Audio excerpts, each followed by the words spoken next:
What if I told you one of the most misunderstood men in history wasn't a pleasure-obsessed hedonist, but a calm revolutionary who taught people how to live without fear? His name was Epicurus. For over 2,000 years, his enemies painted him as immoral, godless, and dangerous. Not because he loved excess, but because he told people something radical. You don't need the god's approval to live a good life. Epicurus was born in 341 BCE in a world ruled by anxiety. People feared the gods, feared fate, feared death. Lightning? A god's anger. Disease? Divine punishment. Death? Eternal torment. Philosophers argued endlessly about virtue and power. But ordinary people were still terrified. Epicurus looked at this world and asked a dangerous question.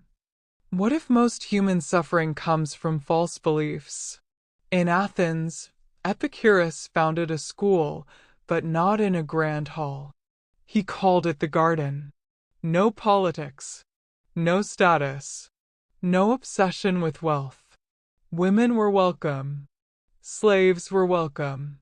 Friendship mattered more than fame. This alone shocked ancient society. But Epicurus went further. He didn't teach how to rule others.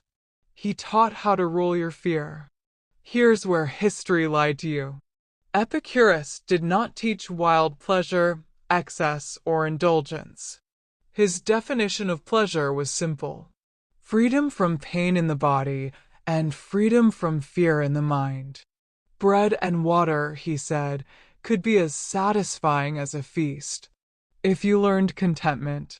Luxury wasn't evil, but needing it was. The more you desire what you don't need, the more power the world has over you. Epicurus' most shocking belief? Death is nothing to us. Before you were born, you felt nothing. After you die, you will feel nothing again. No pain, no punishment, no judgment.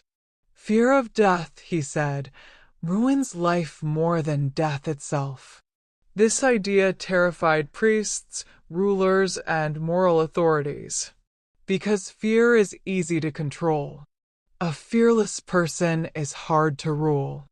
Epicurus didn't deny the gods existed. He did something more dangerous. He said the gods don't interfere in human affairs. They don't punish. They don't reward. They don't watch you. This meant no divine surveillance.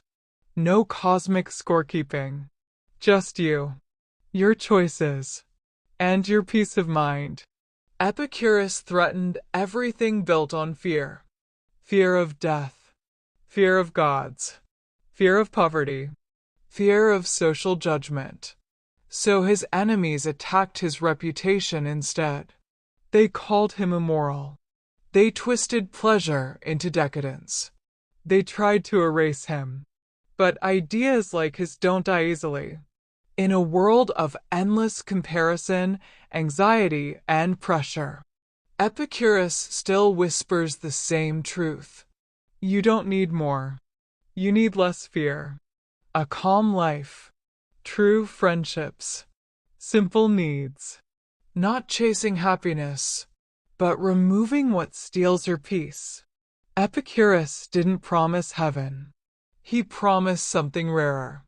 A life unafraid. If this changed how you see happiness, like the video. If it challenged what you were taught, subscribe.